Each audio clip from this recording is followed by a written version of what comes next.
Hello and welcome back to another episode of Building the Wallace Branch. Today we're back in Trainz and starting on the eastern side of the map at Haugan, Montana. This is the point where the Milwaukee and the NP, or later Burlington Northern, where their two main lines shared some track, going west where the two lines split and the NP headed up to Lookout via Saltese. We're going to work on some track layout first, and I do have several references from the USGS maps of the region, as well as the Milwaukee track profile that shows 3 siding tracks in Haugan, Montana, and a Y. This is also what's reflected in Toomey's Drexel to Avery route. I'm not going to show them here, but you can find some excellent photos on Flickr and on a website about the Weed route, referring to a 1980 trip made on the Milwaukee on a Fairmont speeder, just as the Milwaukee's Pacific extension was set to be abandoned. Haugan looks like just a handful of small buildings, nothing substantial. As an aside, Haugan was named after H.G. Haugan, a Norwegian-born land commissioner for the Milwaukee around the time of the construction of the Pacific extension. It's unclear whether he ever visited the location, but he worked in Chicago and he retired to the LA area. In my version, I would like to make something a bit more substantial in Haugan to create some opportunities for switching. I plan to add a couple tracks on the NP side, a depot for each railroad, a fairly substantial brewery with a loading track, and a spur track heading north across the St. Regis River and into a fictional cement facility. I hope that you'll excuse my departure from the prototype. But the reasoning here is that the route will be more fun if there are some industries along the way that need switching out, and also that can supply other parts of the route. The cement here could be headed across Lookout to the transload facility in Osborne for the construction of the coming interstate, and the brewery as well could supply points west.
A major landmark in Haugan that I definitely wanted to include was the Silver Dollar Bar. According to a post on Coin Community, which doesn't cite a source, Lincoln's 50,000 Silver Dollar Bar began in 1951 when Jerry and Marie Lincoln moved from Libby, Montana to Alberton and built a small bar 2 miles west and named it Cherry Springs.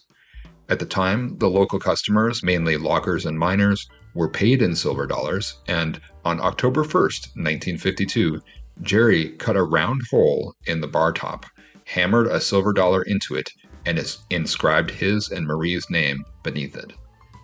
Other people liked the idea, and just a year later, the collection of silver dollars had grown to over 2,000, and the Lincolns changed the name of their business from Cherry Springs Bar to Lincoln 2000 Silver Dollar Bar. And since then, the collection has just continued to grow. In the 1970s, though, plans for a new interstate highway, the I-90, put the bar right in the path of the new road. The bar was moved 50 miles west to Haugan, Montana in 1976. By that time, the number of silver dollars had grown to 10,000.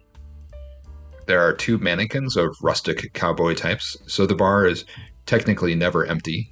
Its top or main bar, along with the walls from floor to ceiling, have silver dollars with the names of different patrons who donated them. There's a counter that records how many silver dollars that have been received to date from patrons. As of 2019, there were over 75,000 silver dollars at the bar. So we imagine that there are a lot more now, and that soon the place could be renamed Lincoln's 100,000 silver dollar bar. According to one website that I found, the value of the coins could be at least $1 million, but probably much, much higher than that. I believe that I visited once or twice in the early or mid 1980s, but I can't recall which trip. Anyway, if the bar relocated to Haugan after the interstate, then my portrayal is obviously anachronistic. Also, I decided to place it closer to the tracks and move the river a bit over to the north so that you can see it from the railroad. There again, I would point out that Toomey's Drexel to Avery route has the advantage in following the prototype, and I'm leaning towards moving the river in the future to at least be between the bar and the railroad.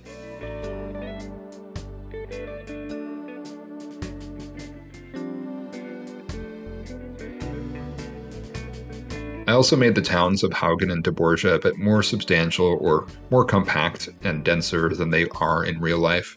According to the census data cited in Wikipedia, both towns have a population under 100.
For the cement facility, there was actually a gravel pit closer to De Borgia, so I'd like to think that this has some basis in reality, but of course only up to a point. For the facility itself, I based the model mostly on one that I drove past in Los Angeles a couple of years ago. It's the Holiday Rock facility in Upland, California, and there's a couple other ones in that area, and they are really quite extensive, so mine is just a miniature version, but still big enough for this route, I think. I used PBR Painter to make this, and I think it turned out pretty nice. I like how the tracks are a little below the level of the facility.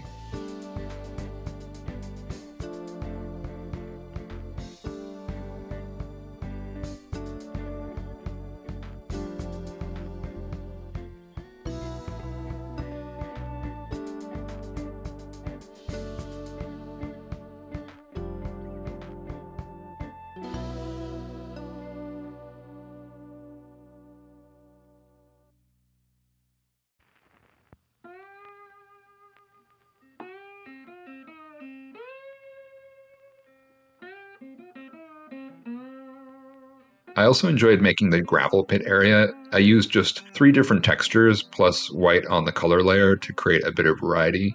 Also added a few road stain splines.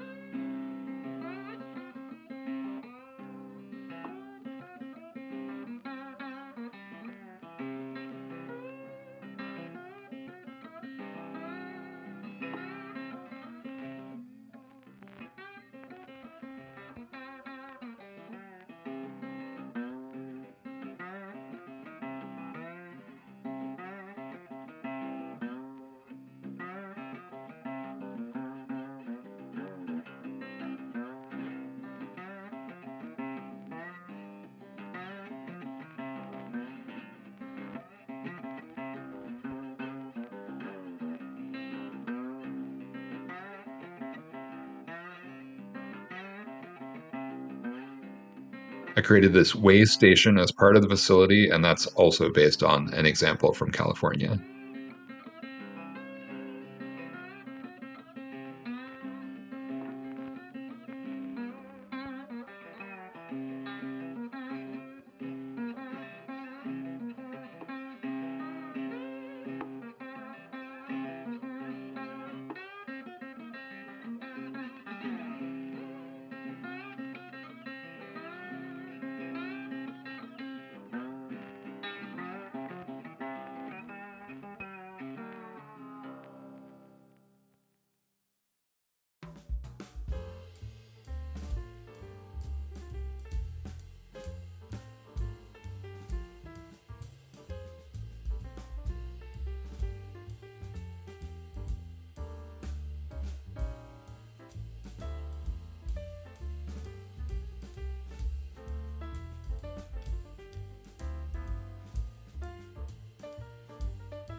For the railroads, I added my 2 water towers, 2 depots, a few yard buildings.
For the fictional brewery, I wanted to create a larger facility that looked a bit European or maybe German. The assets that I found are pretty random. I put some rather large grain silos that could represent a place for storing barley or hops or whatever. I'm imagining that a train from Missoula could drop off grains and that beer might be sent on west to Wallace or Kellogg.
I found this Milwaukee freight house on the DLS, and later I did a minor reskin to darken the colors a bit.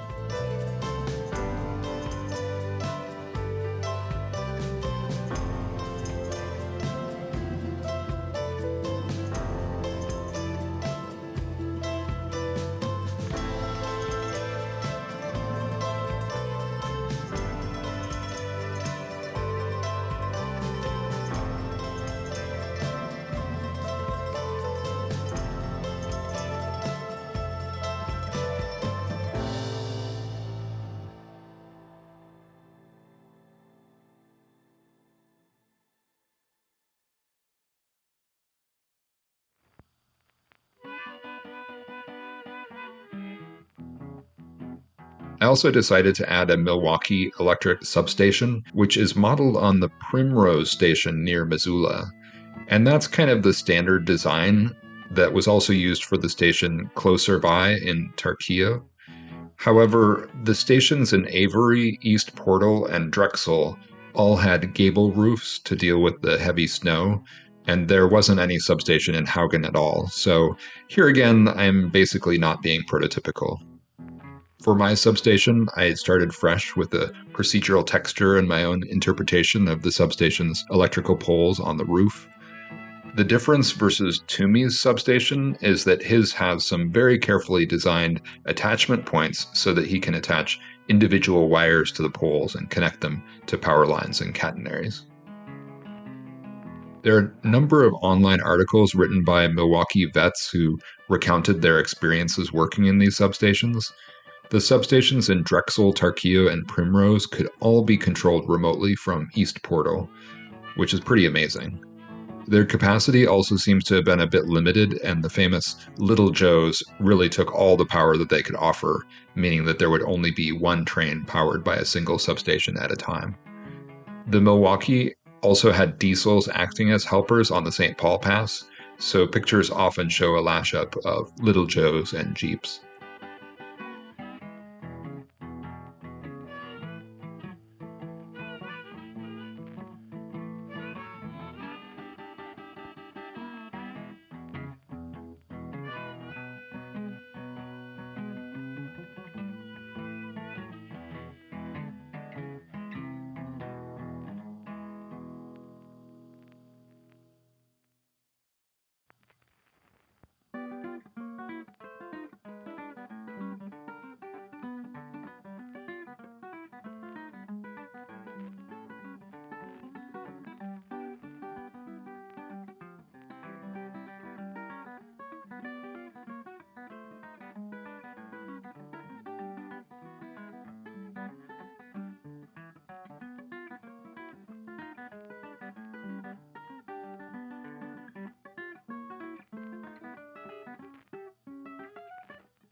In this part, I did place a few catenary assets that I found on the DLS, but none of them were very good.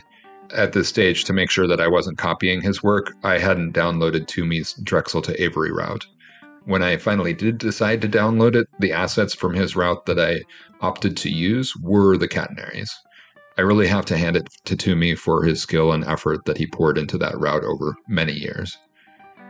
Next, we're jumping east along the route to De Borgia, and here again, I felt the area did need a fictional industry to create some operational interest. My plan all along was to add a sawmill to supply lumber to the mines in the Silver Valley, and here again, I had kind of placed a limit on how many new assets I wanted to create for this route, so that kind of led to the decision not to create a bespoke lumber mill asset, but to recreate the sawmill from Kickstarter County. And the result is, I feel, a big compromise. I think the part you're about to see may be my least favorite part of building the Wallace Branch. The asset just reminds me too much of the Kickstarter County route, and it includes this one portion where some very large logs are offloaded from special flat cars that don't look very much like what you would have seen on the NP or Milwaukee in the 50s or 70s. Basically, it's just a little bit too much like a toy train industry asset for this route. So maybe let's just call it as a placeholder. I can imagine replacing it with something simpler, created for the route, not necessarily larger. And one option could be to just reuse some of the assets from other parts of the route, maybe with slightly different textures to add variety.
Once again, I made the town of De Borgia into something a little bigger and more substantial and more compact than what really exists, just to justify having a depot and a freight house there.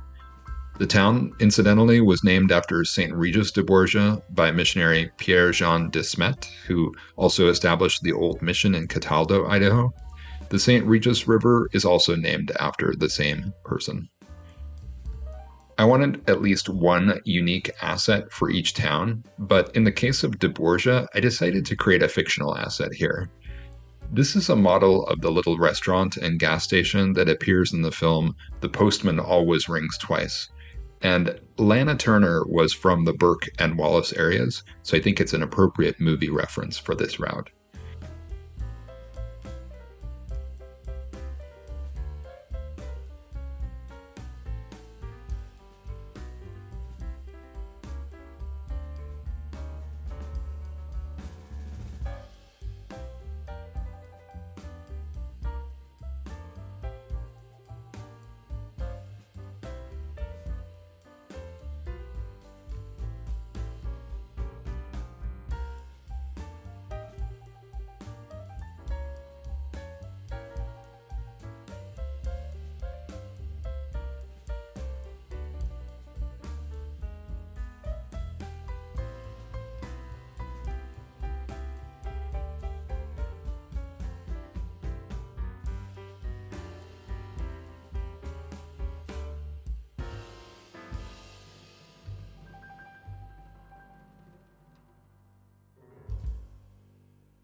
And just to make it real, I put a post office right across the street and a USPS truck actually delivering mail, plus a mailbox outside.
The stacks of logs also don't look very realistic, but I haven't seen really any good ones to replace them with yet.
So to conclude this episode, I think I'm going to include another operating session, and I'm going to show you setting up the industry track, and especially this new Multi-Industry 2 track that has been released by JR and is available on the DLS.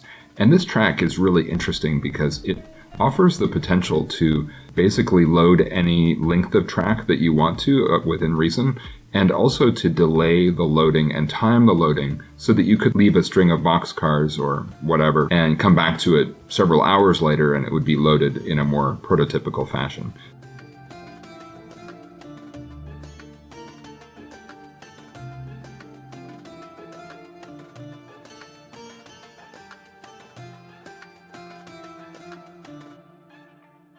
So here we are with our train, and we're going to use car tagger to indicate that we're going to that multi-industry new track, and then we're going to set off down the road.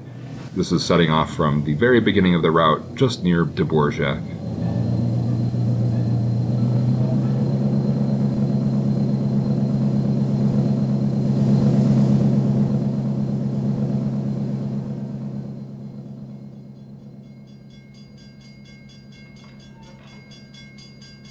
Checking all the switches. That one's okay.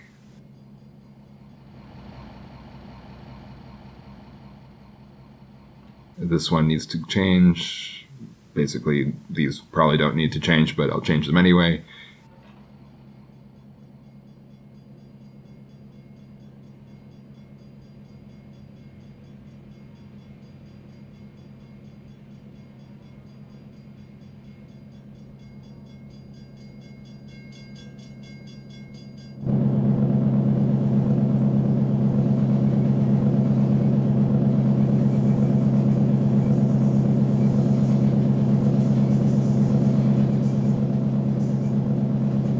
Unfortunately, I haven't been able to get this track to work, despite lots of back and forth between me and the creators on the forums. First of all, often it doesn't start its process of searching out for cars that could be loaded unless you quit out of the game and restart or something of that nature. And then secondly, even when it is working correctly and it is loading cars, it doesn't necessarily recognize every car. You could have 5 boxcars that are exactly the same, just trying to load general goods, and for some reason, randomly, one will not get loaded, even though it's in the right place, in the middle of the consist, whatever. So that's what I'm showing here. I'm just testing it out. I've already tested it out on a baseboard with just nothing else, but I know that that doesn't work on that type of setup, so of course it's not going to work on this route. But I just thought I'd give you a flavor. One of the frustrating things about the asset is that when you set it up, even if you set it up to load instantly with 0 delay, which is just like the default, because it searches out every 30 seconds, on average it won't start loading right away. It will take 15 seconds, 30 seconds sometimes to start loading, even if you put the delay at 0. And then if you put to load all the cars that are able to be loaded at the same time, you do not check this box for load cars separately. Nevertheless, it will wait 30 seconds between every single car that it is loading. That I don't understand. I don't think that's the correct way of writing it in this dialog box, and I don't think that that's the way users should have to have the experience. I think we should have the option to load them all simultaneously. Delay loading for an hour to be prototypical, but then you want to load them all at the same time. I think that should be possible. I don't exactly see why not.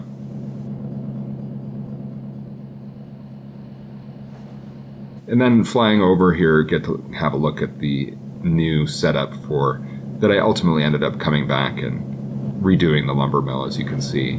And of course, at the beginning of the series, at the beginning of the episode, I said, well, I placed a limit on how many assets I want to create. But of course, once I say that, then I feel like, well, I kind of have to come back and recreate it. So of course, I just used a slight modification of the warehouse that I'd already created for Wallace.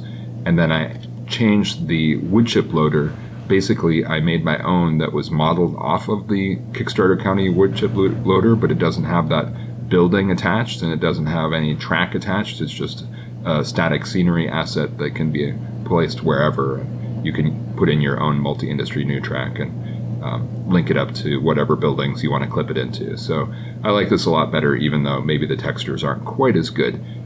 And then I also created these log stacks, which are, I think, more prototypical.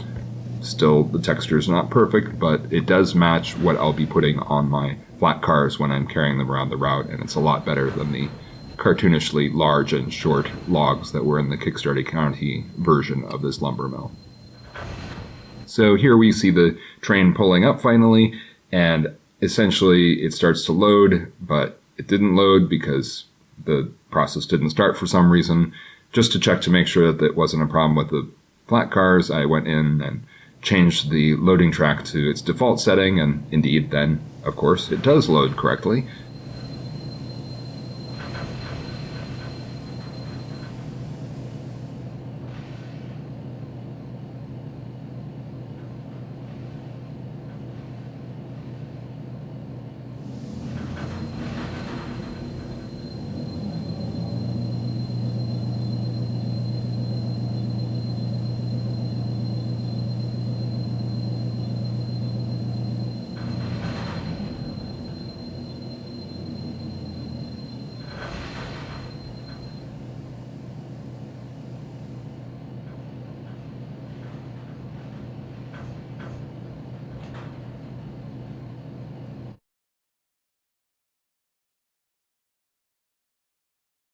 So then switching it back to the delayed loading setting and pulling the train forward.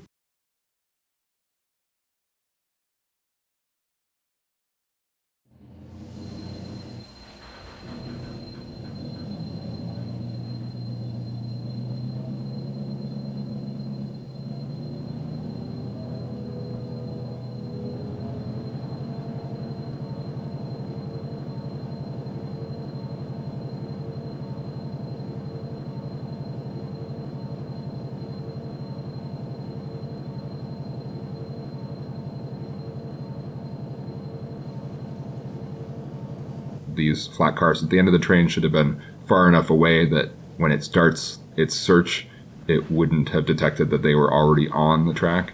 So then when we pull up, we see it in the log, which I pull up the log to make sure it's working, to make sure I'm monitoring its progress. It is evaluating them.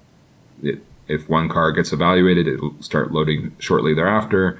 If it gets evaluated and then shortly thereafter it does not load and starts evaluating another car, then you know that it bugged out. It basically skipped that car for no reason. I mean, you can see that the train is totally stopped here.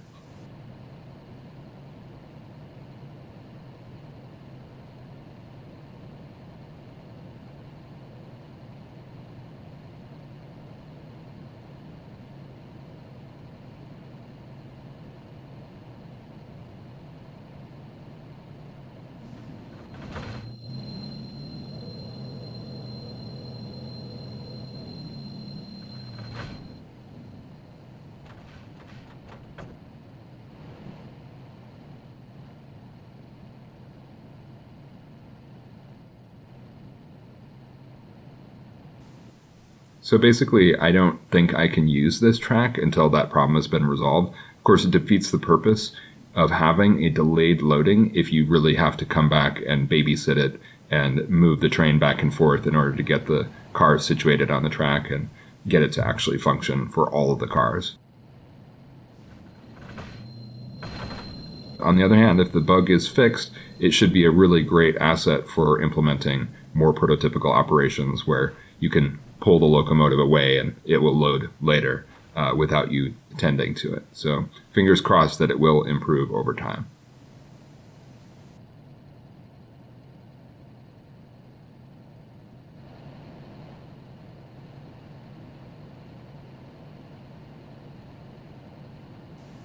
So out of this train of, 15 flat cars, basically 3 or 4 of them didn't load. And it's just random,